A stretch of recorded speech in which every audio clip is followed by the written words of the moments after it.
Listo, Gustavo. Muchas gracias. Va, muchachos, les agradezco en estas 6 últimas sesiones haber estado acá conmigo. Quizás hoy día es nuestra última sesión que vamos a ver sobre esta parte de lo que son las buenas prácticas de desarrollo, ¿no? Han habido algunas clases un poco teóricas, ha habido otras un poco prácticas, pero vamos a tratar de poder abarcar todo lo que podamos en este corto tiempo, ¿no? Si bien es cierto, acá les damos un poco del inicio para que ustedes puedan entender muchas cosas, es necesario que ustedes sigan practicando después de clases para que puedan tener estos conocimientos un poco más estables y poder conocerlos, ¿no? Poder ahondar y establecer estos conocimientos en base a la práctica. Muchachos, sin más que ahondar en este tema, hoy ya vamos a hablar sobre un tema que es una de las cosas que más necesitamos hacer, pero es una de las pocas cosas que estamos haciendo, ¿no? Actualmente. Puede que algunos de nosotros sí hayamos podido trabajar con esta parte de las pruebas. En algún momento quizás lo han visto algún proyecto correr con pruebas, eso es bueno para que ustedes puedan aprender de ellos también, ¿no? Y ver cómo se hacen. Listo, chicos, comenzamos. Introducción a las pruebas de software. ¿Por qué necesitamos hacer las pruebas de software? ¿Qué ganamos haciendo estas pruebas? ¿No? ¿Por qué es también un poco tedioso y es como que es el némesis a veces de un programador, ¿no? ¿Cómo hago esto? ¿Cómo funciona tal cosa? ¿Cómo puedo probar alguna situación? Entonces, muchos de los frameworks o lenguajes de programación actualmente tienen para que ustedes puedan, hay paquetes que ustedes pueden instalar según su framework o su lenguaje de programación que estén utilizando. El framework ya puede que lo traiga incluido, pero en caso de que no, tienen que instalar un paquete aparte para que ustedes puedan crear todas sus pruebas, este, tanto unitarias como de integración. ¿Ok? Cada una tiene una sintaxis única, pero no importa dónde ustedes lo vean, a la final es la lógica de cómo realizar una prueba va a seguir siendo la misma. ¿Va? Entonces, las pruebas del software son un proceso sistemático para poder evaluar si el software cumple con los requisitos especificados y detectar posibles errores, ¿no? O poder también detectarlos antes de que ocurran, ¿no? Antes de que ocurra con el usuario final, ¿no? ¿Por qué es importante poder encontrar esto? Porque a veces terminamos de hacer muchas funcionalidades al momento de un entregable, pero no probamos. Y muchas veces, por la falta de tiempo que tienen o por el tiempo muy corto que tienen ustedes con su backlog, al momento de entregar algo, no lo probamos. Es más, ni siquiera pasa por Cuba, ¿no? Que a las finales son pruebas end-to-end. Pero mínimo deberíamos nosotros comenzar a realizar nuestras pruebas necesarias. ¿Va? Entonces nos ayuda, o lo importante de una prueba son que nos ayuda a poder identificar el riesgo, reduce el riesgo de errores, ¿no? Mejora mucho los casos que puede haber en producción, ¿no? Nos ayuda a garantizar el software. ¿Ok? Entonces, ¿por qué es tan importante? Hay un dicho que dice que si nosotros hiciéramos testing, el desarrollo o la cantidad de errores que sale en producción se reduciría en un 80%. ¿No? El otro 20% es porque hacemos malos testing, pero luego de eso es porque puede haber también una parte que se nos olvide de realizarlo, es necesario, a veces pasa, pero normalmente si nosotros hacemos testing, nos estamos librando de un 80% de errores que normalmente salen en producción. Muchos de estos errores a veces es porque nuestra base de datos de prueba no tiene o tiene más información que nuestra base de datos de producción.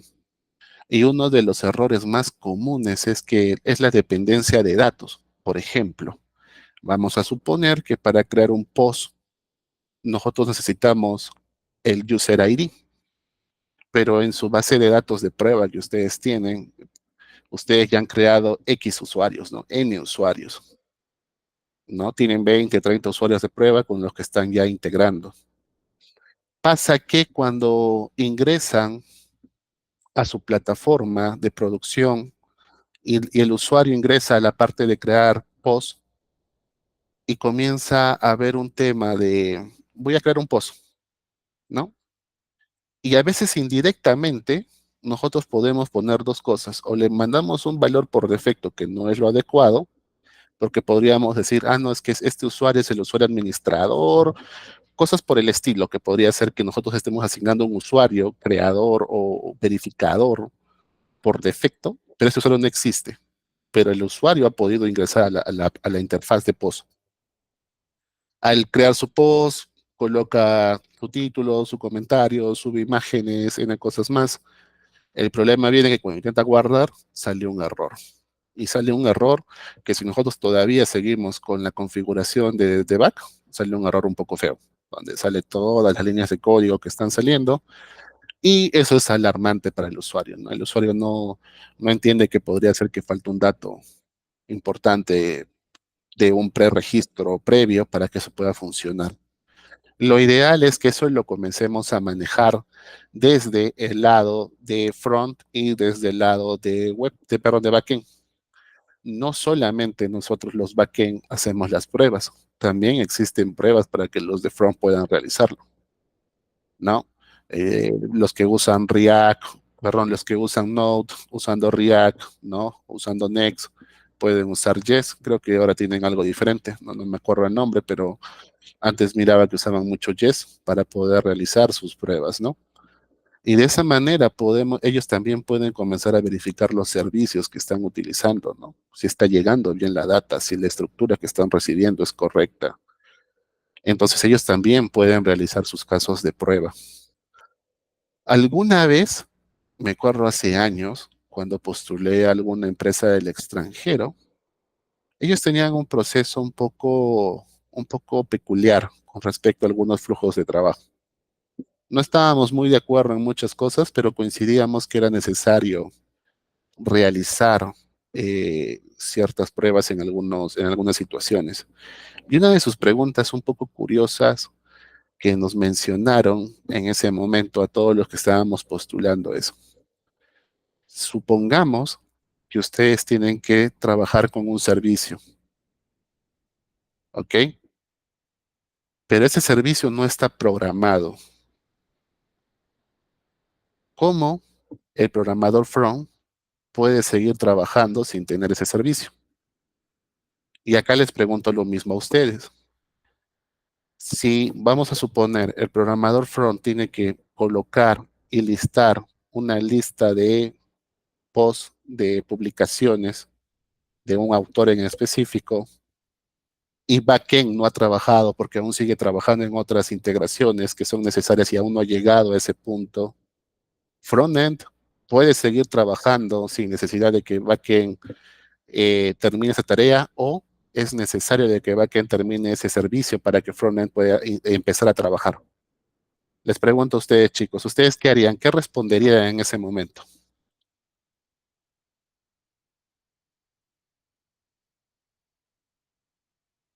¿Alguno de ustedes alguna vez les ha pasado algo parecido, que tenían que integrar algo que no estaba hecho? ¿Alguno que ya haya trabajado en algún proyecto de alguna empresa o algún proyecto personal o con algunos amigos? ¿Les ha pasado algún momento que ustedes tienen que hacer algo parecido? Ahí quizás me puedan escribir por el chat si alguien tuvo un caso parecido o algo, o nunca lo tuvieron, ¿no? También puede ser que nunca lo hayan tenido.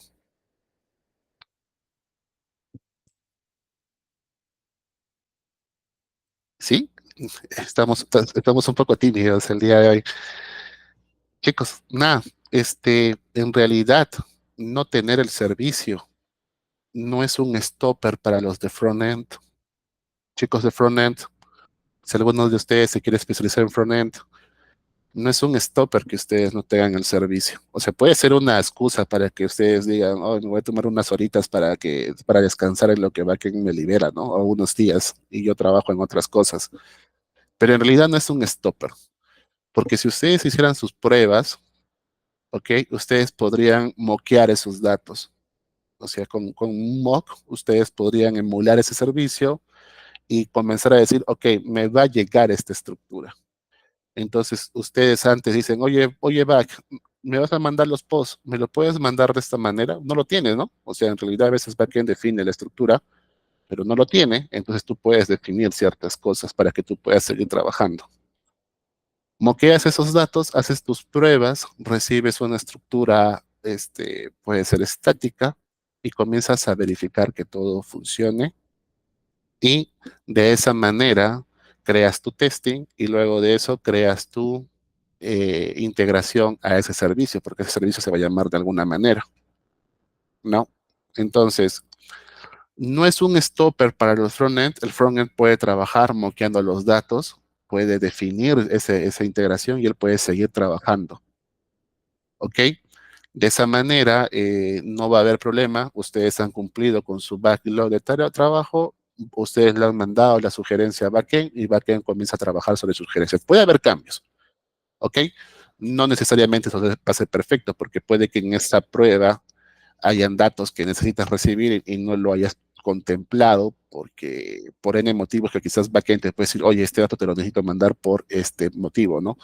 Pero ya tienes una estructura base y tú ya has avanzado con el 95%, mejor dicho, el 95%, pues sí, está bien, el 95% de la integración ya está hecha. Correcciones que puedes hacer en el camino se hace. Pero ya tú ya tienes preparado tus pruebas y tienes preparado lo que es tu integración con la parte de las vistas, ¿no? Y lo mismo sucede para nosotros los backend. ¿Qué pasa si no tengo la información de un servicio que voy a integrar, un servicio de tercero? ¿Cómo lo integro, no? ¿Cómo hago una integración? Y comienzas a decir, oye, pero si no tengo ni la documentación, ¿qué es lo que está pasando, no? Entonces entrábamos a temas un poco polémicos, pero ellos tenían mucha razón. Nosotros podríamos generar un escenario de integración donde nosotros recibimos un request, pero tu funcionalidad ya está preparada para recibir un conjunto de datos. Que luego puedan cambiar los atributos es otra cosa, pero a las finales tú recibes ese conjunto de datos que ya puedes hacer una integración, una pseudo integración o pseudo pruebas a un servicio que tú estás esperando. Entonces, en realidad no es un stopper.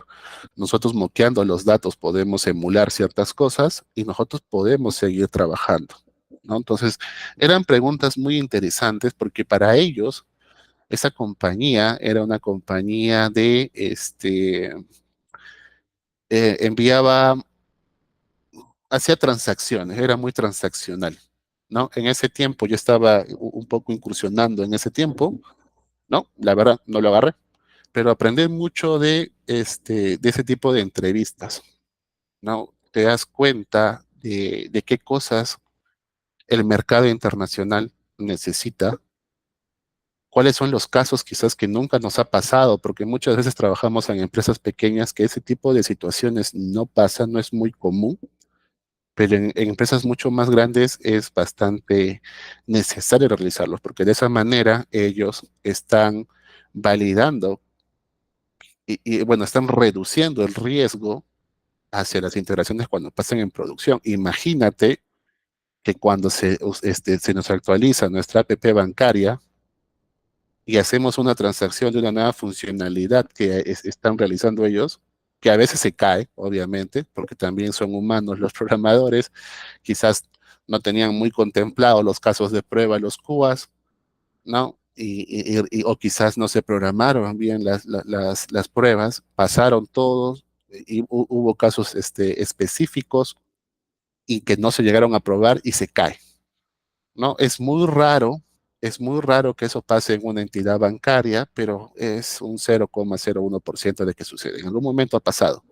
Y los que han usado Yape quizás han visto que ha ido evolucionando ese aplicativo y ha tenido también sus fallos durante el tiempo, ¿no? Pero ellos han tratado de que ese flujo de trabajo comience a mejorar. Y eso va dependiendo a sus pruebas que ellos van generando. Ahora, dentro de las pruebas que ellos están realizando, nosotros como desarrolladores normalmente cumplimos un mínimo de cuota que son las pruebas de unitarias o de integración, ¿ok? Los que son de QA, los de QA, normalmente los chicos de QA deberían ser programadores. En la práctica no es así, ¿ok?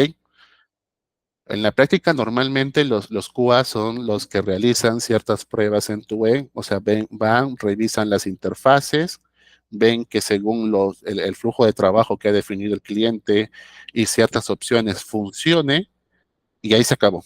O sea, y te dicen, oye, no, cuando das al clic al botón muy rápido, se manda 2 veces el formulario. Cuando coloco un seleccionar y hago un cambio del seleccionar, no me cambian tales datos. Entonces comienzan a darte ese tipo de fixture para que nosotros, o de fix, perdón, o de bug que suceden para que nosotros comencemos a mejorarlos, ¿ya?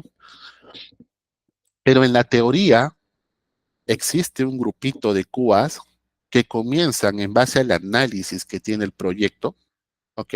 O sea, en base al análisis que saca el product owner o perdón, o el project manager, que comienzan a ver toda la documentación, ¿no? Con el analista que nos pasan las tareas. En ese backlog que se va entregando, existe un backlog parecido para los QAs. Y los QAs, en base a ese backlog, comienzan a generar pruebas o casos de pruebas según su experiencia, que son diferentes a las pruebas que nosotros utilizamos.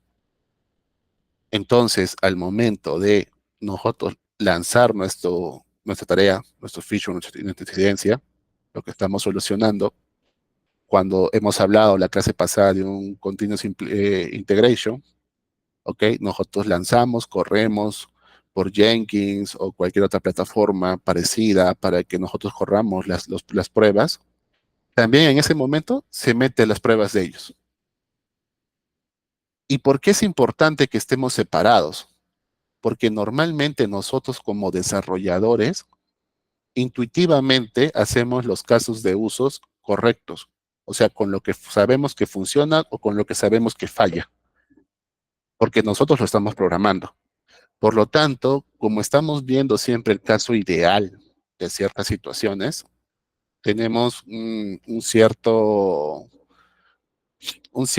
porcentaje de error en ese sentido. Siempre pasa, es lo normal, chicos. Nosotros siempre cuando programamos algo, o programamos con el caso ideal o programamos con el peor caso, pero existen otros casos intermedios. Eso se encargan el equipo de QA.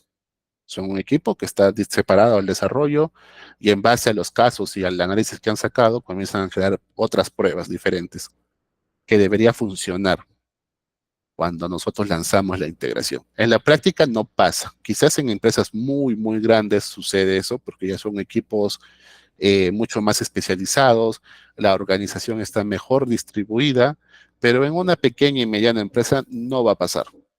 Créanme, no pasa. Eh, es algo que no lo toman en cuenta por el tema de costos. Existen QAs, pero no son QAs que desarrollan ese tipo de caso de pruebas, ¿ok? Pero un poco para que conozcan que eso puede suceder en diferentes empresas o proyectos de otros lados, ¿no?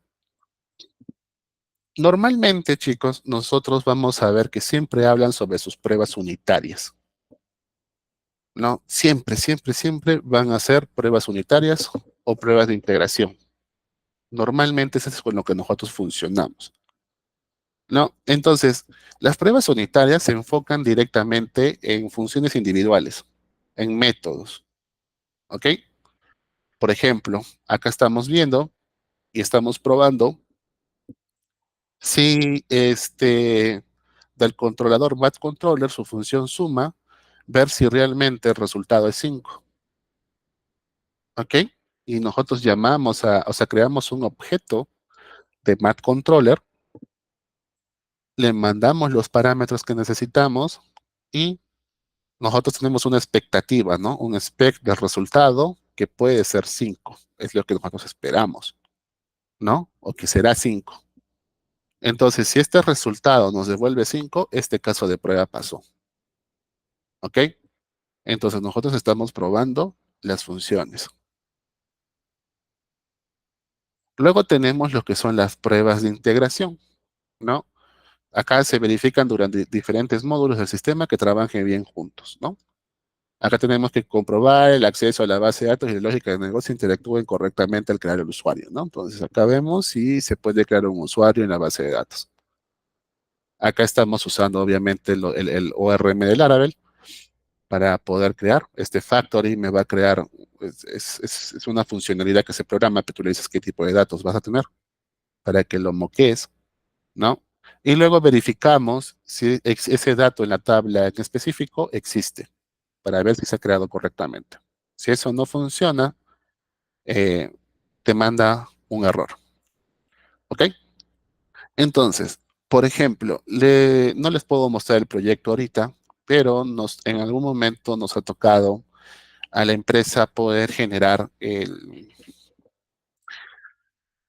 mejorar el flujo de trabajo de un store, de una tienda online. Tanto que querían mejorar la velocidad de cómo se muestran las imágenes, pero eso lo manejaba From, mejorando algunos recursos o minificando algunos archivos de JavaScript, pero teníamos un problema en el backend, los servicios. Los servicios estaban no mal programados, pero estaban muy separados. O sea, llegó un momento que habían hecho que el principio de responsabilidad única tenga demasiada herencia. O sea, era muy menudo, muy atómico lo habían hecho, ¿ya? El término atómico lo van a usar mucho los frontend, porque a ellos les gusta minificar todo posible, porque lo extienden mucho, pero en backend no necesariamente es muy bueno tener ser muy atómico, porque también pierdes la hilación de poder hacer el seguimiento de una funcionalidad. Entonces, lo que le estaba pasando a ese proyecto es que no había un buen control de los recursos al momento de devolver un servicio, ¿no? Si Frontend hubiera hecho lo necesario para hacer sus pruebas, nos hubiéramos dado cuenta de que cuando ellos hacían su servicio, se enviaban un response, lo estaban enviando con una cabecera que no debían. Es decir, cuando nosotros generamos un response, una respuesta por algún servicio o API, normalmente nosotros devolvemos un application JSON. Le estamos diciendo que, que esa funcionalidad es de tipo JSON. ¿Ok? Si eso falla, lo que pasa es que el navegador o el cliente trata de desencriptarlo para que nosotros lo podamos visualizar. Muchas veces no pasa eso y te manda una página en blanco porque no lo estamos seteando de la manera correcta. Quizás a veces lo hace de forma intuitiva, o sea, bueno, no intuitiva, sino que como quizás es algo común que suele pasar, el, como que el framework intenta darle un formato por debajo para ver si funciona. Lo que pasaba es lo siguiente, por alguna razón ellos descargaban un invoice y esa cabecera lo estaban devolviendo, bueno, lo habían colocado en el archivo por defecto de las cabeceras. Entonces, cuando devolvían el servicio, todos los servicios eran PDF. Increíblemente, el navegador lo entendía, pero era un PDF. Cuando ustedes probaban los servicios por Postman, les salía un error de que no podía abrir el archivo PDF. Era súper raro, o sea, no teníamos cómo probar los servicios. Entonces, si From hubiera hecho un caso de prueba, él hubiera detectado que el request que estaba recibiendo de esa funcionalidad en específico tenía que ser JSON, o sea, esa cartera que estaba recibiendo hubiera pasado. En caso contrario, se hubiera roto, ¿ok? Hubiera mandado un error. Entonces, eso hubiera sido un paso necesario para que eso se mejore. Y por el lado de backend, para hacer la reestructura o sea, el refactor de esa parte, nosotros hemos debido de crear los casos de prueba. El problema es que como ya era un proyecto que ya estaba avanzado, fue un poco complicado llegar a un consenso con el cliente porque él quería liberar su mejora lo más rápido posible y solamente quería mejorar los puntos necesarios, o sea, el mínimo de puntos para que su plataforma siga funcionando. Entonces no estaba muy abierto a los otros tipos de mejora por un tema de presupuesto. Obviamente que se llegó a un acuerdo con él que pasado cierto tiempo, después de que ver si todo está funcionando correctamente, ver si nosotros continuamos con la mejora del proyecto o si él decidía continuar de esa manera. A veces nosotros como equipo de desarrollo o como empresa de TI no podemos forzar tampoco las decisiones del cliente. Nosotros debemos cumplir con decirles, oye, necesitas hacer este tipo de situaciones para mejorar estos casos a futuro, ¿no? Minimificar los errores que pueden estar pasando, poder tener un mejor control con los datos y N cosas más. Nosotros tenemos la obligación, ¿no? De decir y comunicar a nuestro cliente las mejoras que se puede hacer. Ya depende de él poder aceptarlas o no. Luego venimos con las pruebas funcionales, ¿no? Estas son, bueno, básicamente esta trata de verificar si estamos cumpliendo con lo que tenemos que hacer, ¿no? Por ejemplo, que la autenticación funcione, ¿no? Que el logout funcione, que la suma funcione, ¿no? Entonces, acá lo que estamos haciendo, por ejemplo, es ver si todos los usuarios, ¿no? Pueden iniciar sesión. Acá creamos un usuario, luego llamamos a la ruta de login, mandamos el usuario y la contraseña, ¿no? Si todo va bien, nos devuelve un 302, ¿no? Y verificamos la autenticación del usuario, ¿ok? Luego de eso tenemos lo que son las pruebas de rendimiento. Estas pruebas de rendimiento son muy importantes cuando la plataforma empieza a crecer, ¿ok? ¿Por qué es importante cuando la plataforma comienza a crecer?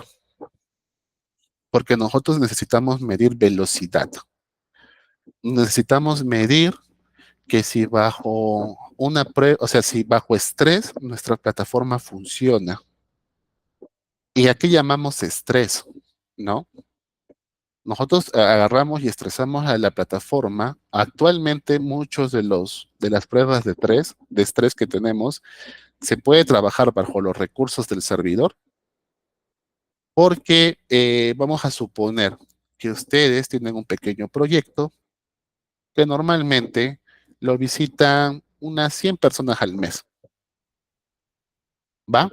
Entonces ustedes agarraron, hicieron sus pruebas unitarias, hicieron sus pruebas de funcionalidades, sus pruebas de integración, comenzaron a codear todo lo que han podido, han verificado o le han pedido a una persona externa a ustedes que pruebe su aplicativo para ver si todo funciona en base a lo que ustedes han planeado y lo que van a presentar.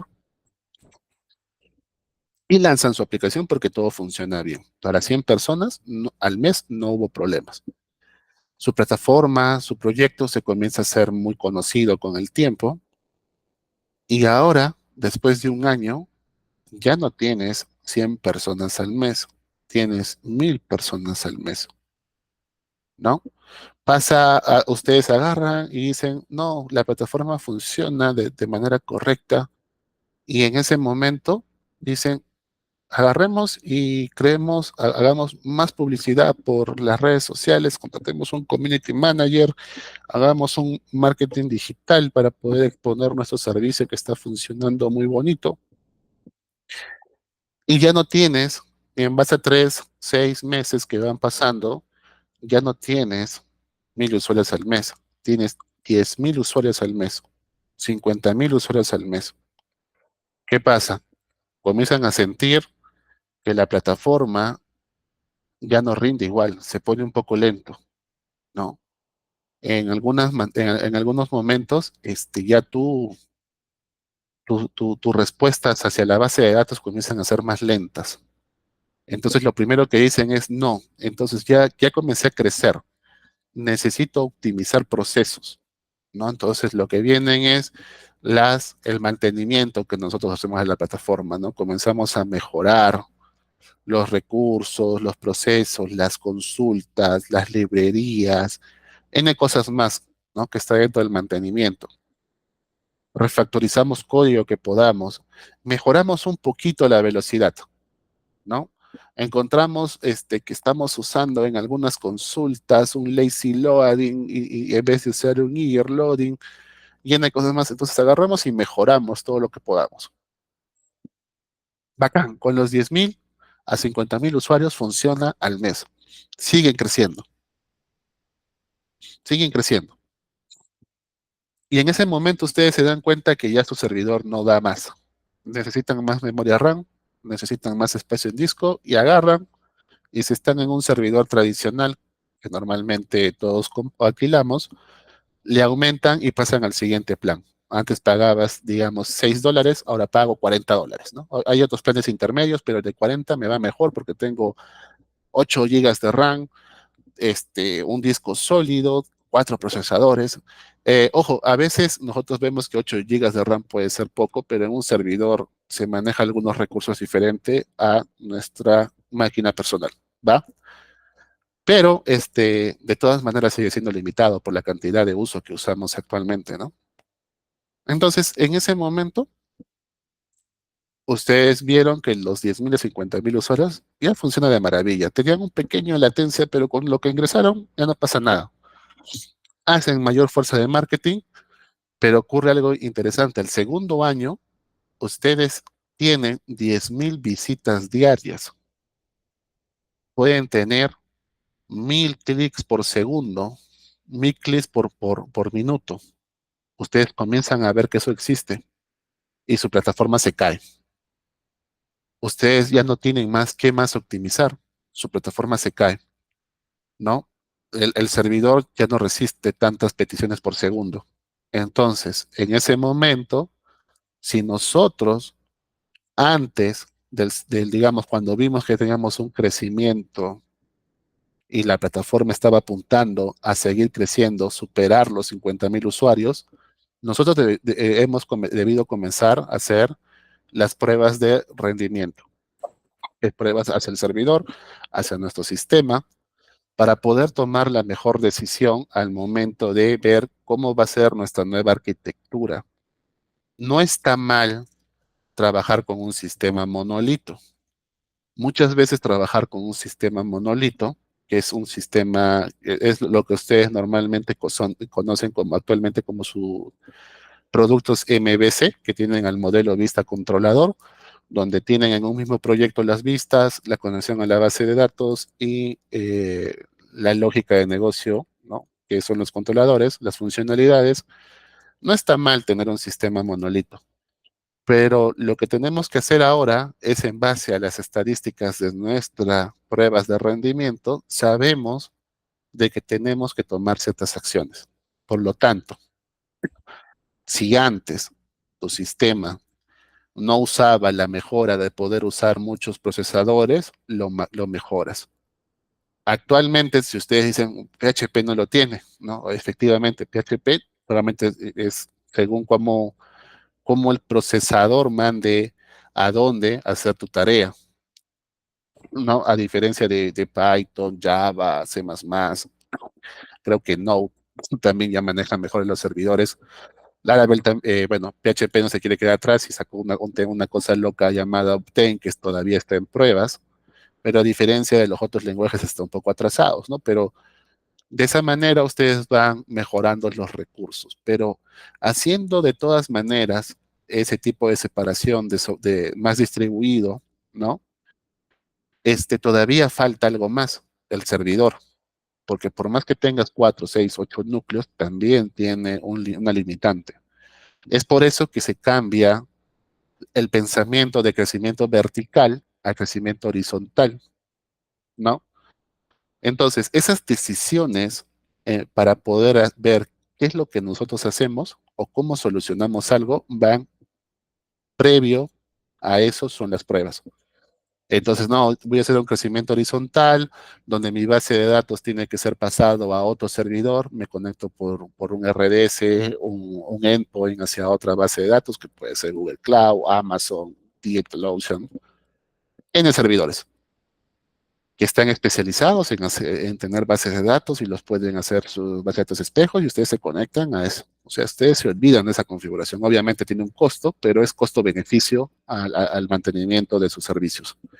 Y luego agarran la información que se guarda, lo colocan en otro servidor, los que normalmente han escuchado de Amazon, S3, ¿no? Un EFS, un disco por ahí diferente, para que sus imágenes estén separadas. Una vez que han separado sus recursos, dónde se guardan sus recursos, dónde se guarda su base de datos, ustedes hacen ya toda una arquitectura o el arquitecto que ustedes contraten les va a crear en base a su problemática la mejor arquitectura de crecimiento horizontal, ¿no? Comúnmente, dependiendo de la cantidad de tráfico, comienzan a generarse nuevos servidores y bueno, ahí va un tema de la configuración de los servidores o de tu servidor de Nginx, cómo hagas la separación, pero comienzan a separar el tráfico hacia otros lados. Por eso las IP son dinámicas, ¿no? Entonces, pero todas esas decisiones van previas, o sea, van después de las pruebas de rendimiento. Con las pruebas de rendimiento nosotros podemos identificar cómo atacar. ¿Ok? Ahora vamos a hablar un poco sobre las herramientas de software, ¿no? Normalmente ustedes van a ver o han escuchado de Jest o han escuchado el comúnmente llamado PHP Unit. Estos son herramientas que se integran en su proyecto, ¿no? PHP Unit es un poco más hacia las clases, PES es una mejora, es este tipo de código de acá, un poco más intuitivo, porque PES nace para PHP a través de Jest, porque se toma como modelo Jest, para que lo hagan un poco más intuitivo. Si no, mirarían algo más orientado a objetos, pero básicamente va eso, ¿no? Y con eso manejamos las pruebas unitarias y de integración. No manejas otro tipo de pruebas, ¿no? Podrías hacer una prueba de rendimiento, pero quizás hay herramientas mejores para ese tipo de cosas. Quizás algunos han escuchado sobre Selenium, ¿no? Para hacer las funcionalidades bueno, las pruebas de funcionalidades y de interfaz gráfica, ¿no? Cuánto me demoro cargando un recurso, N cosas más.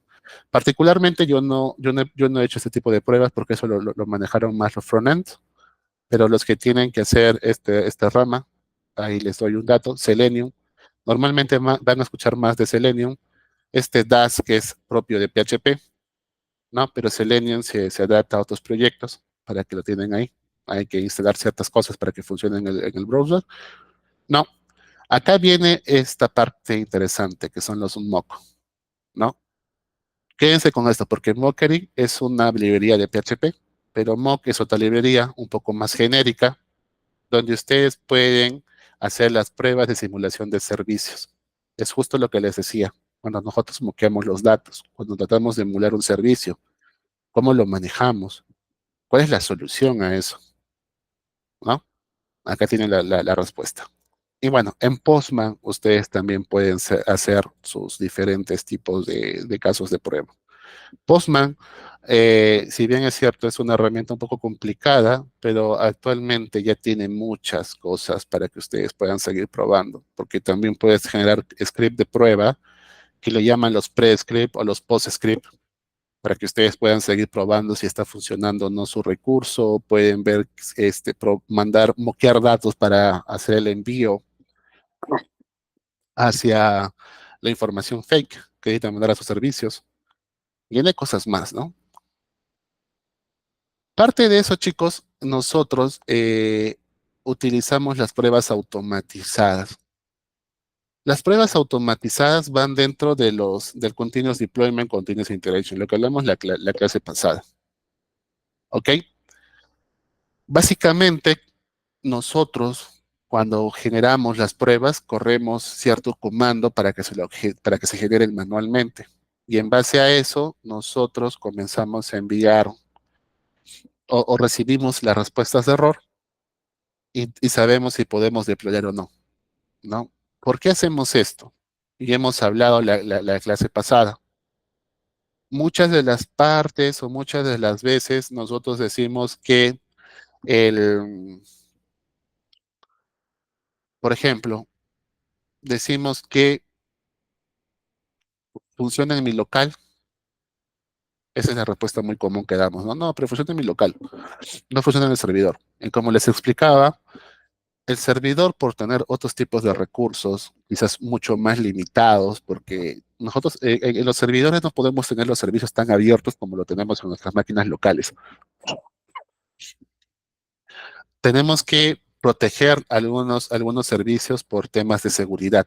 Por lo tanto, por ejemplo, a veces he notado cuando en muchos proyectos, ya sea Python, PHP, Node, cuando generamos una funcionalidad y este demora más de lo normal, lo que hacemos es agarrar y ponerle en un lugar o configurar una variable que diga, usa toda mi memoria, ¿no? O usa 8 gigas de RAM. Entonces, le meten esa variable en un archivo de configuración para que funcione. No importa que demore, la cosa es que funcione. En el servidor no podemos darle esa libertad porque nos estaríamos comiendo los recursos de otro aplicativo. Por lo tanto, nosotros limitamos ese uso. Por lo tanto, un servidor también es mucho más rápido, pero tenemos que también nosotros comenzar a programar algo limitando nuestros recursos. ¿Ok? Por eso nace Docker. Ustedes en un contenedor hacen toda la configuración que ustedes requieren, cuántos recursos van a usar, qué librerías van a instalar, qué cosas necesitan para la base de datos, N y N y N cosas más que ustedes pueden definir en ese contenedor. Teniendo ese contenedor, eso quiere decir que como ya han limitado el uso de sus recursos en sus contenedores, cuando ustedes pasen ese contenedor a su servidor, va a funcionar de la misma manera. Esa es la idea, de que ya la excusa de decir, en mi local funciona, pero en el servidor no, se acaba con los contenedores. ¿Ok? Pero el detalle es que cuando nosotros configuramos esas pruebas, actualmente Jenkins está quedando como en el olvido porque las plataformas de construcción de los CIs, de los generadores de repositorios como GitHub, Bitbucket, GitLab, ya te mandan como un pequeño log y si lo tienes bien configurado, no hace el deploy. Pero a veces no necesariamente funciona eso, porque sucede casos donde, por ejemplo, se tiene que hacer una preinstalación y esa preinstalación, si falla, hemos dejado los paquetes rotos ya en el sistema. Es decir, que cuando el sistema operativo limpie, haga su garbage collector y limpie su memoria, elimine cosas, eso puede fallar. ¿Ok? Por lo tanto, la herramienta de Jenkins era muy buena en ese lado, porque las pruebas pasaban, se hacía como un pequeño, algo virtualizado para que no se lance hacia el lado antes del deploy, y si en esa parte se morían las pruebas, te lanzaba un error y ya no se deployaba. Por lo tanto, eso te ayudaba a que no subas fallos en tus deployaciones a tanto a servidor o, perdón, a tus ramas de producción o a tus ramas de staging. Eso también cambia un poco porque también Kubernetes, ¿no? Kubernetes te daba otro tipo de opciones de mejora hacia ese lado. ¿Ok? Entonces, básicamente, las pruebas automatizadas, sí hay CD, ¿no? Entonces, de esa manera ya no hay mucho uso de que el programador esté entrando a los servidores para que pueda correr esos comandos de prueba. Ellos ya lo hacen por ti. ¿Ok? Entonces, acá estábamos hablando, ¿no? Sobre las pruebas del ciclo de vida de un proyecto, los CIs, ¿no? La integración continua, ¿no? Automatización de pruebas como parte de los pipelines. El pipeline es un script que se corre en esos gestores de repositorios para Bitbucket está como este pipeline. El pipeline lo configuras en GitHub Actions, y cada uno de ellos tiene su forma de configurar. ¿Ok? Y de esa manera nosotros aseguramos el commit, ¿no? Para que pueda ser fusionado hacia la rama del proyecto. ¿Ok? Entonces acá configuramos Jenkins, justo lo que estábamos hablando, para que ejecute esas pruebas automáticas y podamos evitar que el deploy que estamos haciendo hacia al ambiente necesario no se muera. ¿Ok? Y luego tenemos las buenas prácticas para poder hacer un software, ¿no? Mantener las pruebas actualizadas. ¿Por qué esta parte es importante? Cuando nosotros estamos dando mantenimiento a nuestro software, normalmente en el tiempo muchas cosas pueden cambiar. Hay fix que modifican un método y quizás en ese momento su parámetro de entrada se modifique o la salida se modifique. Por lo tanto, o quizás el servicio interno se modifique, ¿no? Todo el bloque de código se modifique en una refactorización. Por lo tanto, que si la prueba anterior que ustedes habían hecho no funciona, o sea, bueno, funciona con el método anterior, y quizás por gracias del destino, con la nueva funcionalidad, como que se buguea y te manda un estatus 200, porque para probando te resuelve lo que tiene que resolver. Tu caso de uso se resuelve. Pero en la práctica puede que esos cambios, exista un caso en específico, ¿no? Con un tipo de parámetro en específico, que eso falle. Entonces, si nosotros no hemos actualizado las pruebas al cambio que hemos hecho, nosotros tenemos un problema. ¿Ok? Tenemos un problema porque estamos engañándonos a nosotros mismos de que eso está funcionando. Y esta es una de las cosas más comunes que sucede. Hacemos muchas modificaciones, pero nunca modificamos los test. ¿Y por qué nunca lo hacemos? Normalmente eso no lo hacemos porque va contra el tiempo que nosotros tenemos para entregar algo. Si nosotros teníamos programado hacer en 8 horas nuestra tarea, muy probablemente sea unas 2 horas, o vamos a poner 4 horas nuestras pruebas, ¿no? Y de esa manera ya no estamos trabajando 8 horas, estaríamos trabajando 12 horas, tiempo que nosotros no hemos programado. Por lo tanto, lo omitimos. Y comenzamos a tener muchos casos de pruebas desactualizados, que no funcionan, ¿ok? Que no nos sirven. Ahora, la cobertura de las pruebas, ¿no? Tenemos que aumentar la cobertura para que esto de acá sea mucho más amplio, ¿no?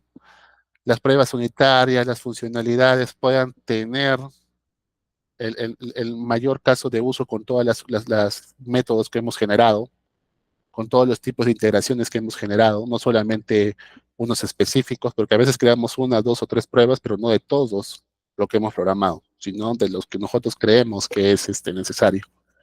Pero no estamos abarcando el total de los métodos.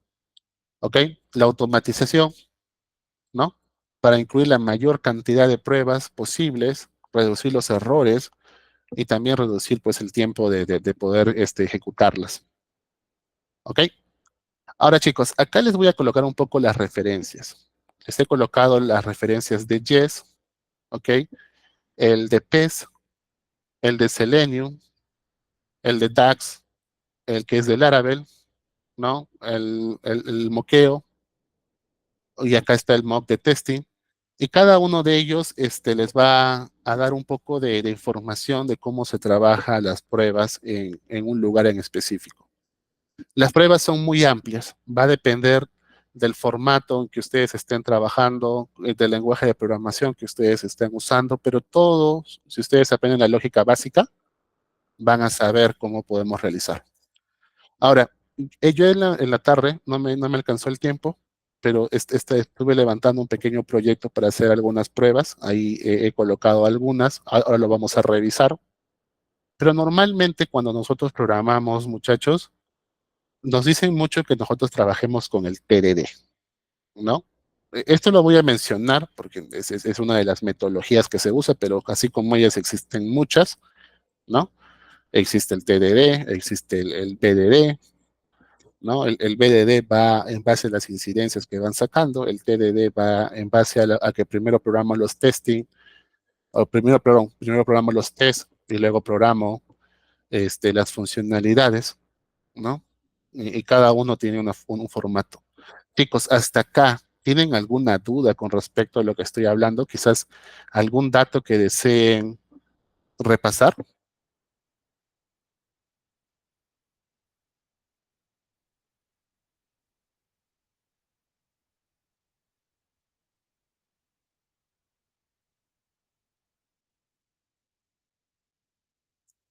¿Sí? ¿Nadie?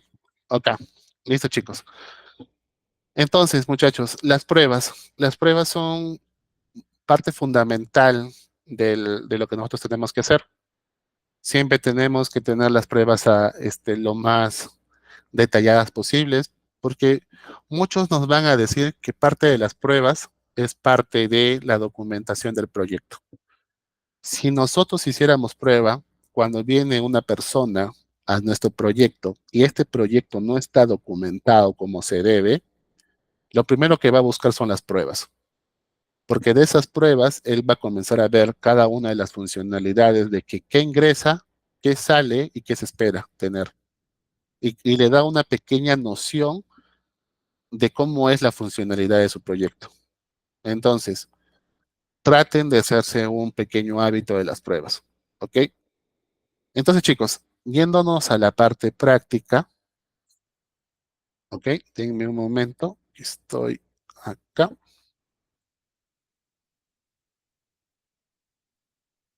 Ok, vamos a hablar de las pruebas. ¿Ok? Si se han dado cuenta, bueno, aún no lo he subido, más tarde lo voy a subir. Le voy a dejar dentro del repositorio, ahí le voy a colocar con la palabra de testing para que lo puedan ubicar. Solamente van a entrar a la cuenta que siempre les paso y ustedes ya van a poder acceder a eso. ¿Ok? Normalmente las pruebas, chicos, en sus librerías, en sus frameworks, es una librería que ustedes tienen que instalar, ya sea Jest, ya sea PES, ya sea PHP Unit. Si el framework no lo tiene, ustedes lo tienen que instalar. Y de esa manera ustedes pueden realizar sus pruebas. Normalmente, normalmente cuando ustedes instalen esa librería, les va a llegar un archivo XML. En ese archivo XML, ustedes van a hacer normalmente hay cosas que les van a venir comentadas, como esto, por ejemplo. ¿Ok? ¿Por qué les viene comentado esto? Porque son archivos de configuración que hay que ir moviéndole poco a poco. ¿Por qué comentan esto? Porque también nosotros podríamos crear un ambiente y una base de pruebas específicas para que se pueda realizar todo. ¿Ok? Y si no lo quieres usar, usas tu base de datos de SQLite y usas la memoria para que eso funcione. ¿Va? Entonces, ustedes en esa pequeña XML, ustedes le van a decir dónde está, o sea, qué es lo que ustedes van a probar, en qué directorio, ¿ok? Y en qué directorio están su suite de pruebas. Eso siempre lo van a tener que hacer, ¿ya? Es un archivo de configuración que ustedes tienen que realizar, ¿ok? Entonces, una vez que ustedes han hecho eso, ustedes van a tener un pequeño formato para poder crear algo. Normalmente la nomenclatura para que ustedes puedan crear sus pruebas es llamando al modelo y su nombre, o sea, el término, la terminología test, ¿no? Que extiende del caso de prueba. ¿Eso por qué lo hacemos? Para que sepamos que esa clase, esas funcionalidades que estamos haciendo son de pruebas. Y muy probablemente, si su framework o lenguaje de programación o su librería que está usando, lo van a necesitar, porque ellos siempre van a buscar estos términos para que eso funcione. Si ustedes no tienen la palabra test, muy probablemente eso no va a funcionar, no lo va a llamar. ¿Ok? Entonces, dentro de esto, ustedes comienzan a crear todas las pruebas que ustedes necesitan. ¿Ok? ¿Cuál es el tema acá? Normalmente, cuando ustedes crean una prueba, ustedes, dependiendo la librería que estén usando, lo van a usar usando sus guiones por separado. Y a veces van a ver que los nombres, o sea, en algún momento, y esto como que rompe la regla, ¿no? Ustedes se han dado cuenta cuando hemos hablado en algún momento de los nombres de las funciones, hemos dicho que tiene que ser como que verbos, acciones, en pocas palabras que identifiquen la acción que estamos haciendo. En el caso de las pruebas, no es así. Normalmente acá podríamos poner, digamos, test, example, create, ¿no? User, admin, por ejemplo. Entonces, estos nombres pueden ser largos, porque cuando nosotros que corramos este test, eso nos va a figurar en nuestra consola como un texto, ¿va? No solamente pueden usar los subguiones, quizás en algunos van a ver que usan el camel case como formato, ¿ok? Algo así. Y eso también lo reconocen. Antiguamente acá se tenía que colocar otro tipo de nomenclatura para saber si era con subguiones o camel case, pero actualmente ya no se hace. Ahora, esto puede ser un poco tedioso, ¿no? Porque estás creando tu función, quizás cuando tú agarras, lo lees, no es tan intuitivo. Es por eso que salieron librerías como PES o Yes, que al crear este tipo de funciones, lo haces como un comentario, o sea, algo parecido a esto. Haces como un comentario ya con tus espacios que debes, algo así, ¿ok? Y de esa manera ya te genera el nombre que ustedes están recibiendo. Eso lo van a ver muy comúnmente en las librerías como Yes. Denme un momento, vamos a ver un ratito la documentación de Yes, porque sí, esta es una de las que me pareció bastante interesante. Denme un momento, chicos.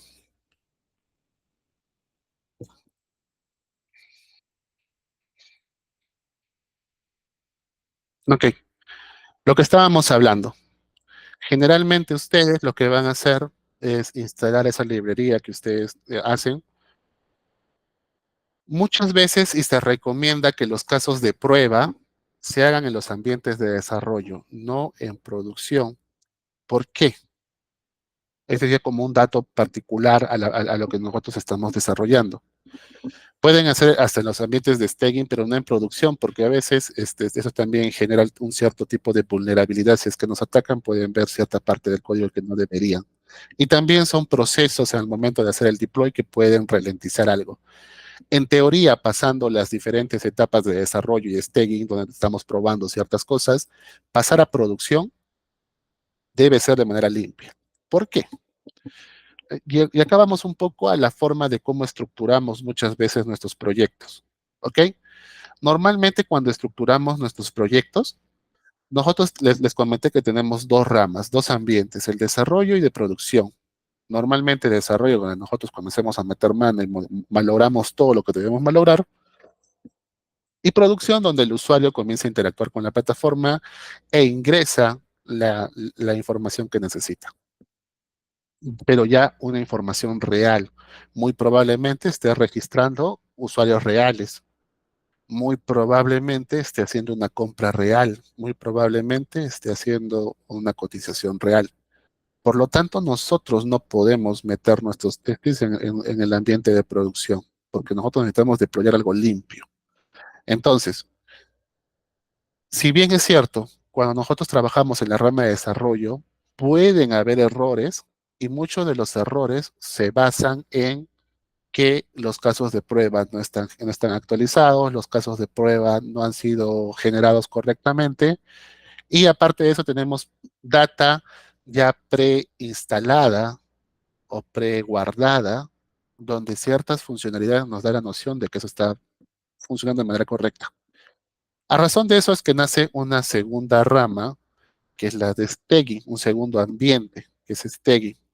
Staging debe tener en requisitos o en ambientes de desarrollo lo mismo que producción. Es decir, tiene que ser una copia exacta o lo más similar posible. Quiere decir que si tu servidor de producción es un servidor de 8 gigas de RAM, de 4 núcleos, con tanto de sólido, con tanto de ancho de banda de transferencia, tu servidor de staging tiene que ser igual. El servidor de desarrollo puede ser más pequeño, pero el servidor de staging tiene que ser lo más parecido al servidor de producción. ¿Por qué?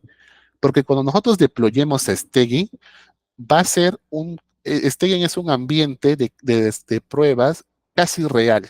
O sea, es decir, que vamos a colocar los datos de manera casi real. Porque a veces cuando nosotros hacemos pruebas ponemos XXX, ASD, ASD, ASD para completar un texto, o agarramos, usamos esos plugins para poder llenar formularios, y usamos muchas cosas que no debemos hacer. Y a veces hasta colocamos comentarios o mensajes que no deberíamos comentar. ¿Ok? Entonces, por eso normalmente siempre lo van a instalar en un ambiente de desarrollo. ¿Va? Entonces, si se dan cuenta acá, ese es un ejemplo de Node, ¿no? Normalmente Yes es para eso, muchachos, para Node, ¿ok? Para JavaScript. Entonces, ustedes crean su función suma, exportan su módulo, ¿no? Y luego ustedes quieren hacer su prueba, ¿no? Entonces, llaman o importan en una constante al archivo de suma, a este de acá, porque a esa funcionalidad, y acá crean su test. Si se han dado este formato, crean la palabra test y dicen, ¿no? Sumar 1 más 2 es igual a 3. Entonces, ustedes cuando ven por primera vez esta parte, es súper intuitivo. Saben que el caso de prueba que ustedes están generando es 1 más 2 igual a 3. Y acá, si se dan cuenta, acá estamos viendo algo interesante, ¿no? Las funcionalidades, to be, spec, no hay mucha diferencia con lo que habíamos visto anteriormente. Es casi similar. Entonces, muchas de las funciones que ustedes van a generar o de algunos términos o verbos que ustedes van a verificar cuando estén haciendo sus pruebas son similares en todos los lenguajes, porque es muy homologado para que todos podamos seguir una misma línea de trabajo. Pueden cambiar ciertas cosas, pero no todas. Ahora, a diferencia de esto, con esto, ¿no? Y es más, si no usan sus guiones, van a usar Camel Case. ¿Cuál creen ustedes que es más intuitivo? ¿O cuál lo han visto a su gusto mejor? Acá lo voy a hacer un poco más grande. Me había olvidado que me habían comentado que no se miraba.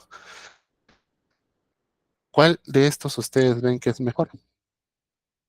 ¿No? ¿Cómo ustedes lo entienden? Acá ustedes me dicen, no, acá se entiende bien porque no hay mucho, ¿no? Pero ¿cómo sería cuando este nombre sea tan largo?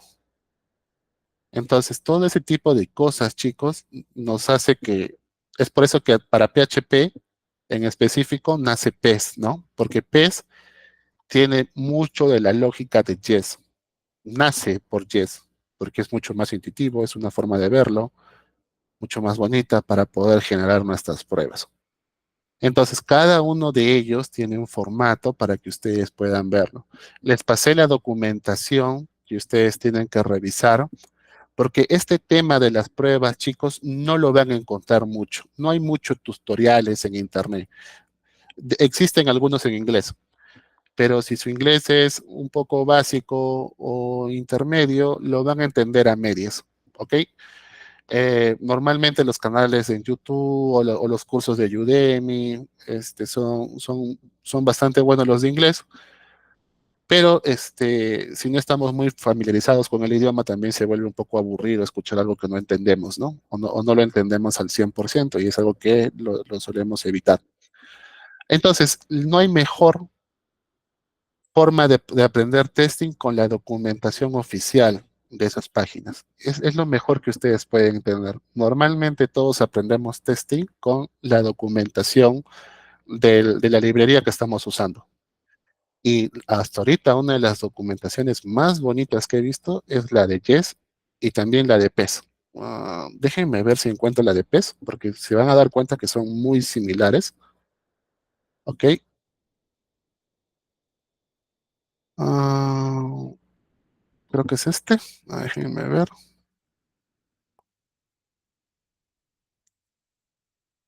Acá.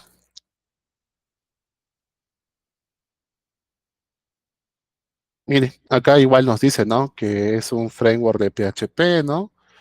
Que puede ser instalado en pocos pasos y que debe usar PHP 8.1 superior para que lo puedan usar. ¿Ok? Y bueno, te dice cómo lo estás usando y lo que nos está devolviendo.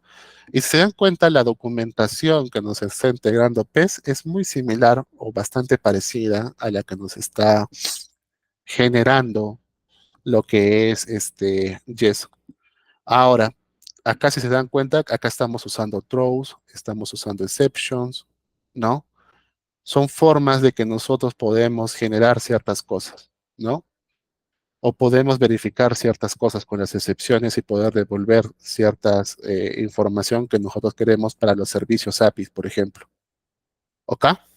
Entonces, lean la documentación del tipo de framework que están usando, perdón, del tipo de librería que están usando para su lenguaje de programación. Cada uno de ellos tiene algo en particular. Puede ser muy buena, puede ser muy mala, va a depender mucho de la librería.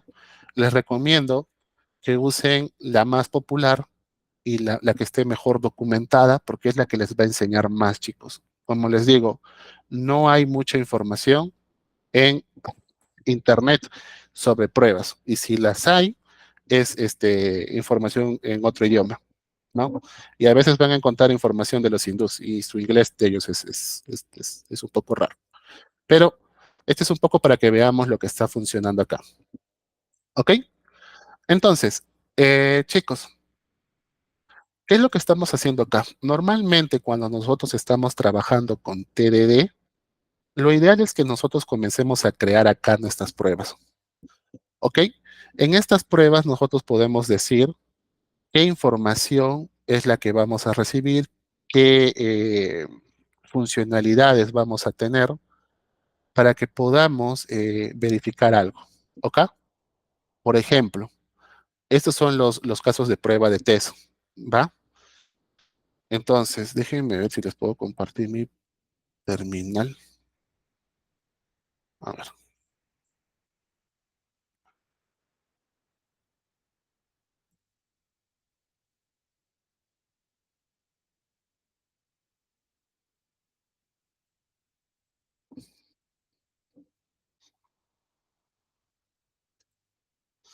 Ok. Normalmente, cuando ustedes generan sus pruebas, hay una forma de llamar a su librería. Podría ser que si su librería se es instalada de manera externa a su framework o CMS, ustedes tengan que llamar a la librería desde su vendor o su paquete de NPM, de Node Modules, para que lo puedan generar.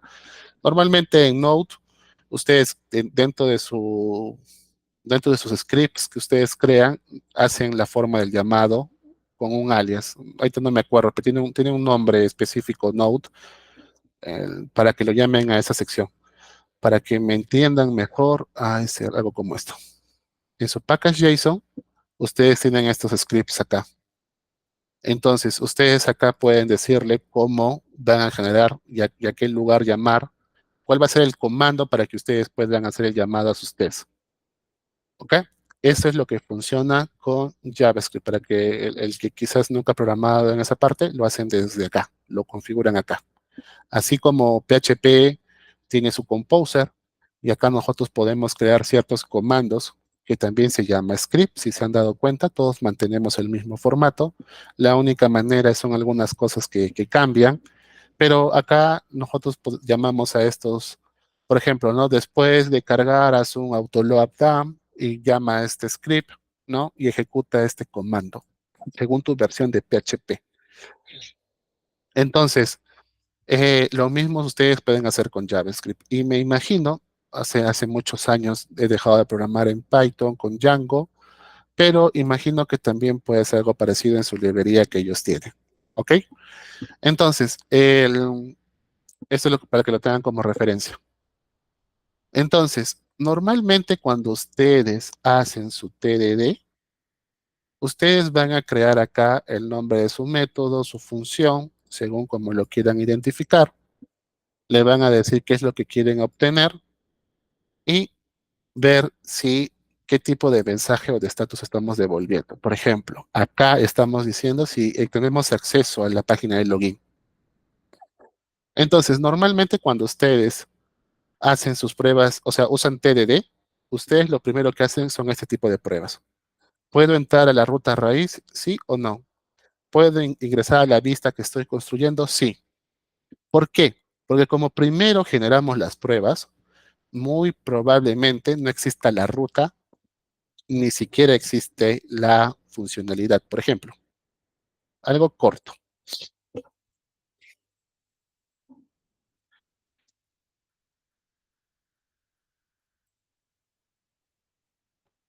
Ah, caramba. Perdón, muchachos. Estoy- Entonces, si se han dado cuenta, acá comenzó a decir pasó, pasó, pasó, pasó, pasó, porque todo existe. Pero ¿qué hubiera pasado si acá lo hubiera llamado login 1? Perdón, vamos a poner acá. Le llamamos login 1. ¿Ok?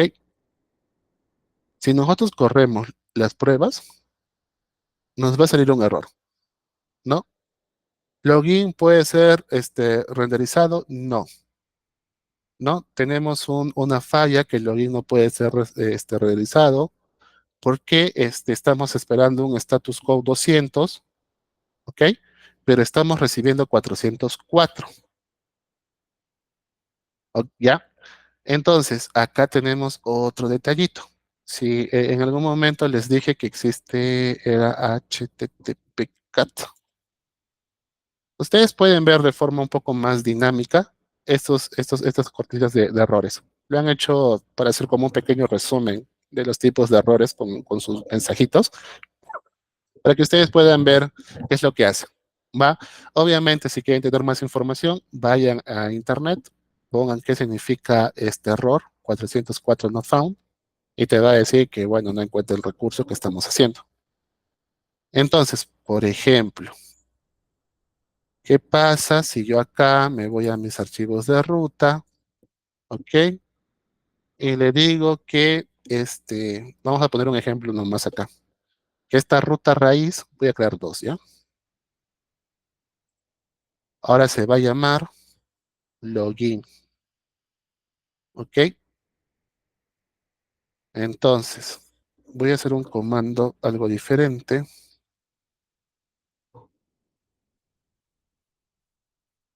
Ok, acá le voy a llamar login 2, porque si no se va a morir con la otra ruta que tenemos por defecto. Si nosotros ponemos esto, corremos los casos de prueba, nos sigue mandando que tiene un error, porque en realidad no existe el login 1. Entonces, en la metodología de TDD, lo que ustedes siempre van a programar primero es el caso de error. O sea, ustedes siempre programan que su funcionalidad se rompa. Una vez que se ha roto, ustedes comienzan a generar las rutas que le corresponden, ¿no? Digamos login 1. Y se dan cuenta que ahora pasó el caso de prueba. ¿Qué pasa? Acá no pasó a mayores, porque en realidad ya existe esta vista, existe todo lo que nosotros vamos a renderizar. Pero ¿qué pasa si hago algo como esto? No, acá le vamos a llamar que es un get. Vamos a decir que era login 1. Ok. Uy, caramba. Login 1. Nos estamos yendo al user y acá decimos que en el user hay una función login. Ok. Un momento. Ok. Hay una función login y en teoría hemos visto que anteriormente funcionaba. Pero si nosotros, porque ya existe la ruta, ¿no? Entonces, oye, estoy generando la ruta. En teoría, ahora en mi caso de prueba funciona. Entonces, si nosotros corremos las pruebas, se rompe. ¿Y por qué se rompió? Porque si bien es cierto, ya existe la ruta, pero no existe la acción, el método, ¿no? Una mala llamada al método, ¿no? En user no tiene el método login. Y acá, si se dan cuenta, sucede algo interesante. Acá nos está diciendo que nosotros estamos esperando un estatus 200, pero estamos recibiendo 500. ¿Ok?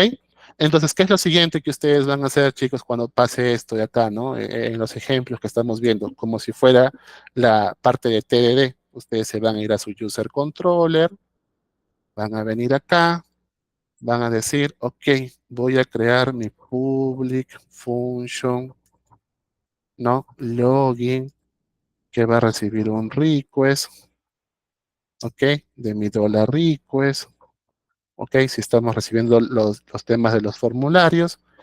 Y acá le vamos a decir que tiene que redireccionarse a una vista llamada login, ¿ok? Entonces, en teoría debería funcionar, ¿no? Porque estoy diciendo, es más, vamos a hacer otro cambio, un juego así. Return true vamos a colocar. ¿Ya? Vamos a ver que nos responda. A ver, vamos a ver qué pasa, ¿no? Estoy probando que ahora mi ruta realmente funciona porque ya tengo mi acción, ¿no? Ya creé el método login. ¿Qué es lo que pasa?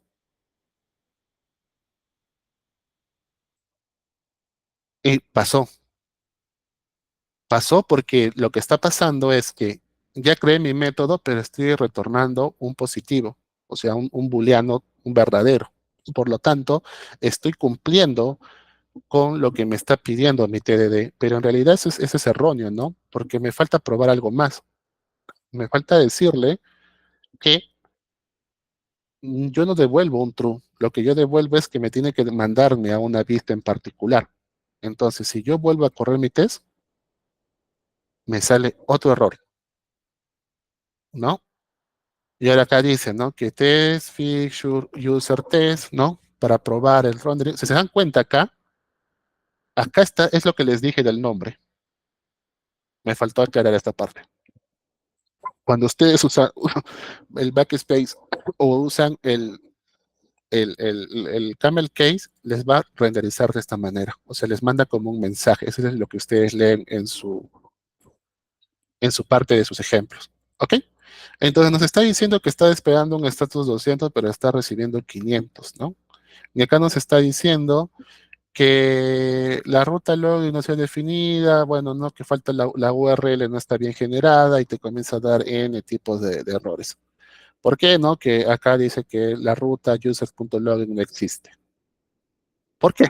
Porque para nosotros en nuestra vista, para este framework en particular, y como es MVC, ¿ya? Para ellos existe, acá dice, irte a la ruta. Entonces vamos a colocar algo interesante.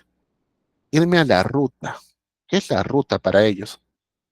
En este framework en particular hacen un llamado a esto, a name. Entonces él está esperando algo como esto. Users.login. Creo que era en plural, ¿no? Si no me equivoco. Sí. Ok. Users.login ya me genera la ruta que él está esperando. Y aparte de eso, lo que nos está pidiendo también que no existe es mi interfaz. Y vamos a hacer algo bonito. Me voy a copiar el welcome porque no quiero crear más cosas. Vamos a colocar acá el welcome. Vamos a irnos a la vista de usuarios. En un momento. Ok. Vamos a irnos acá. Nos vamos a crear un nuevo file. Le vamos a llamar login.blade. No. .php. Y le voy a pegar. ¿Ok? Si hacemos esto, vamos a ver qué nos pasa. Y se rompió. ¿No? Y muy probablemente se está rompiendo porque no le he hecho una limpieza a las rutas. A ver.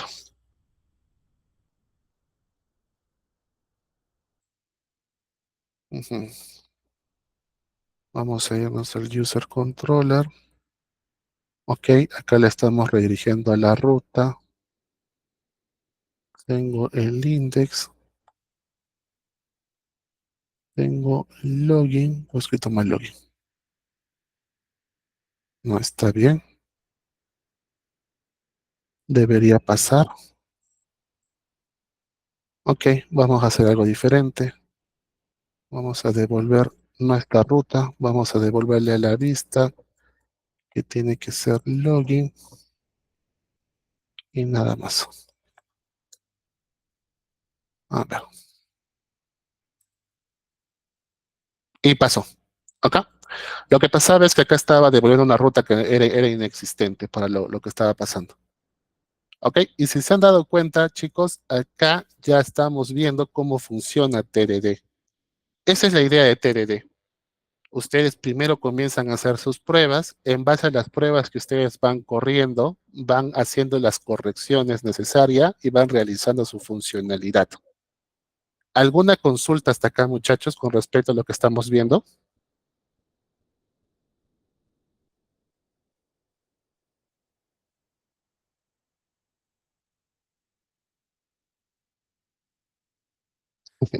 Va, perfecto. Ahora, chicos, eso es para que ustedes entiendan, los que no tenían un poco de noción de cómo era TDD, de cómo hacer su flujo de TDD. ¿Ok? TDD se trata de eso. TDD, primero creamos las pruebas y en base a lo que vamos corriendo, porque siempre va a haber fallas, nosotros vamos a programar nuestra funcionalidad. ¿Ok? Ahora, esto es importante, muchachos, que lo sepan, porque a muchas personas les ha pasado esto. Y no quiero que a ustedes les pase lo mismo. Normalmente, a veces pasa que suelen dejar este archivo mal configurado, ¿ok? Porque es como que sobre su base de datos que está configurado en su environment, ¿ok? Digamos, acá tienen la base de datos, todo eso. Sobre esa base de datos configuran la conexión a sus bases de datos de prueba, porque ustedes lo están refactorizando y estaban probando y en ese momento lo estaban haciendo en su local y no pasa nada porque como están probando, pueden ustedes eliminar datos cuando les dé la gana. Lo que está mal, chicos, es que cuando hacen esto, lo ideal es que ustedes creen una base, o sea, si van a usar una base de datos en particular, ¿qué es lo ideal? A veces para ciertas funcionalidades o tipos de consultas o relaciones, SQLite no tiene soporte. ¿Ok? Entonces, para cosas muy particulares, ustedes van a tener que crear una conexión a la base de datos en particular para que ustedes puedan probar algo. ¿Ok? Para que su base de datos sea de prueba. Pero ha pasado muchas veces que se han conectado a la base de datos de producción. Y esto es real, muchachos. Cuando han corrido sus testing, ese testing se borró toda la información de la base de datos de producción. Eso es real, pasa. Uno pensaría que no nos va a pasar nunca, pero nos puede pasar. Tengan mucho cuidado con esto, por favor. Cuando ustedes quieran conectarse a una base en particular, una base de datos en particular, sin usar ese SQLite, sino con una base de datos MySQL, Postgres, MongoDB, con lo que tenga soporte su lenguaje, háganlo, por favor, de esta manera. Creen su base de datos especial. Si están trabajando con contenedores, creen un contenedor de base de datos especial para su testing. Porque normalmente cuando nosotros que corremos un testing, nosotros usamos esta variable que es refresh database. Porque nosotros, como estamos corriendo muchos testing, nosotros comenzamos a colocar esto, ¿no? A veces comenzamos a probar si el usuario está logueado o no. Pero para eso, para probar que el usuario esté logueado o no, eliminamos la base de datos, creamos un usuario, luego iniciamos sesión, vemos si ese usuario existe y estamos siempre refrescando la base de datos. Esta cosita de acá es el peligro porque si nosotros no lo trabajamos de manera correcta, podemos bajarnos nuestra base de datos de producción. ¿Ok? Este es muy importante, chicos. ¿Alguna consulta hasta acá con respecto a lo que estábamos hablando antes de finalizar la clase?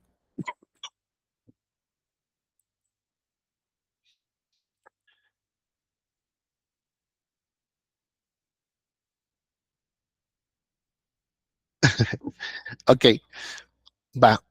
Chicos, entonces, los formatos de los testing, si se han dado cuenta, comparten mucha información tradicional que nosotros estamos haciendo. Acá nosotros podemos probar muchas cosas. Podemos realmente, lo ideal es que siempre estemos probando nuestra base de datos, estemos probando algunas cositas más para poder visualizar cierta información. Como yo todavía no lo terminé de configurar, porque fue algo que lo creé antes de la clase, pensando un poco en lo que quería que ustedes vean como parte práctica. Normalmente es lo que les decía, ¿no? Ustedes pueden hacer cierta funcionalidad para que prueben, por ejemplo, si están creando de manera correcta un post, ¿no? Ustedes crean un conjunto de datos, ¿no? Donde puedan llamar a los datos que ustedes van a ingresar a su post, ¿no? En este caso, el método post. ¿Por qué? Porque para mí, post recibe un name y recibe un description. ¿Ok? Entonces, yo le digo y construyo esto. Llamo a mi URL, a mi ruta, ¿no? ¿Por qué, Jorge, acá estás llamando del método post? Y cuando tú me has mostrado las rutas, me mostraste que acá solamente estás llamando a post. Y acá estamos llamando un resources. Muchos de los frameworks con los que ustedes trabajan, chicos, llaman a este resources. Pero este resources normalmente siempre llama a los CRUD. ¿Qué son los CRUD? Eliminar, crear, mostrar y mostrar y el index, ¿ya? El CRUD, ¿no? Created, read, ¿no? Updated, delete, CRUD. Entonces, los resources muchas veces van a llamar a esos métodos. Acá, a esos métodos, vamos a irnos al user controller. Me estoy refiriendo a este destroy, que es el delete para algunos, a este update, a este edit, que son los show, las vistas, ¿no? A este store, a este create y a este index. Esa palabra resources normalmente lo encapsula. Entonces, si nosotros hacemos algo como esto, PHP, déjenme acordarme el comando, es routes list, nos va a botar todas las listas y acá nos dice sobre la parte de los posts, qué métodos tengo. Entonces, si yo no usara un resources, lo que me tocaría acá en las rutas es hacer algo parecido caramba, hacer algo parecido a esto, ¿no? O sea, vamos a hacer un copy-paste de esto y acá decirle, ¿no? Que esto va a ser del tipo post, ¿no? Que se va a llamar post de mi post controller y que me va a llamar a mi storage, ¿ok?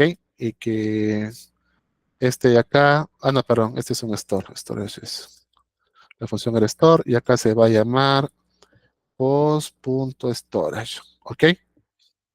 Entonces, básicamente vamos a comenzar a usar los verbos que nosotros necesitamos para poder generar esta información. Muchachos, me pasé 2 minutos. Les agradezco mucho la atención de estas 6 clases. Agradezco mucho a las personas que han estado participando. Yo sé que hoy día es sábado, muchos están con otras cositas que tienen que hacer, pero agradezco mucho el tiempo que le están dedicando a esta pequeña clase. El- Espero poder tener la oportunidad de poder enseñarles otro curso rápido. Espero que esta introducción a lo que son el testing les ayude mucho a lo que ustedes necesitan para que puedan seguir su carrera o como profesionales de computación, puedan seguir creciendo. Les agradezco mucho su tiempo y le doy pase a Félix o a Melissa, no sé si están por ahí.